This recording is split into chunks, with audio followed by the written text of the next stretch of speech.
ఒక సూర ఒక ఆయతలో నేనే అల్లాను అని బోధించడం జరిగింది అని చెప్పేసి అని అన్నారు. 20వ సూర 20వ సూర 14 ఆయత్ 14 24 14 ఎవరితో చెప్తున్నారు రిఫరెన్స్ నేను మళ్ళా అదే అంటున్నా అని అన్నారు.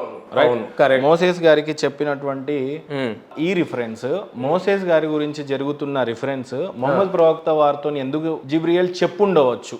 ఎందుకంటే ఖురాన్లో ఉన్న ప్రతి వర్డ్ కూడా జిబ్రియల్ ద్వారానే వచ్చింది. ఎందుకంటే ఏమైతుందంటే యాక్చువల్గా ఏమైందంటే మక్కాలో ఉండేది ప్రవక్త ముహమ్మద్ సల్లల్లాహు అలైహి వసల్లం గారు. అయితే యూదులు అక్కడి నుంచి క్వశ్చన్లు అడిగిచ్చేవారు, ఇది అడగండి ఇది మన యూసుఫ్ అలైహిస్సలాము పాలస్తీనానికి చెందినవాడు కదా, ఈజిప్ట్కి వెళ్ళిపోయాడు, అడగండి. ఆత్మ అంటే ఏంది అడగండి. జుల్ఖర్నైన్ అంటే ఎవరు అడగండి. అస్సాఫే కహాఫ్ అంటే 309 సంవత్సరాలు నిద్రపోయిన వాళ్ళు ఎవరు ఇట్లా వాళ్ళు అడుగుతూ ఉంటారు క్వశ్చన్. అదేవిధంగా ఇప్పుడు మోజెస్ గురించి అడిగితే చెప్పడానికి వహీ వచ్చింది, చెప్పారు. దాంట్లో దెర్ ఇస్ నో ఎనీథింగ్. ఎందుకు చెప్పాల్సి వచ్చిందంటే ఆ టైంని బట్టి ఇప్పుడు ఏం రివీల్ చేయాలో అల్లా రివీల్ చేసేసారు. అది వచ్చి దైవ ప్రవక్తకు చెప్తే దైవ ప్రవక్త రాపిచ్చారు. అదే ఖురాన్.